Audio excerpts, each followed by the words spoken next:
Hello, hello mga friends. O, tanawan ninyo. Unsa na pod gikan ko sa garden. Dahil napod ko sa ako ang alagang mga isda. More na akong life there sa Australia. Okay. Garden, isda, trabaho. Ano ba?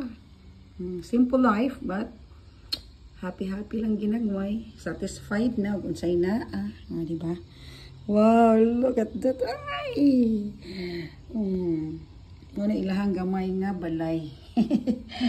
Na. Dugayan ni sila mga niya no ligoy ni kapin dugayan nila mo dag ko kay usa ka adlaw ko usa man ako sila pakanon. Mo ilahang trabaho magsigira sila og ining ana nya madugay mo stop na sila. Siguro matulog.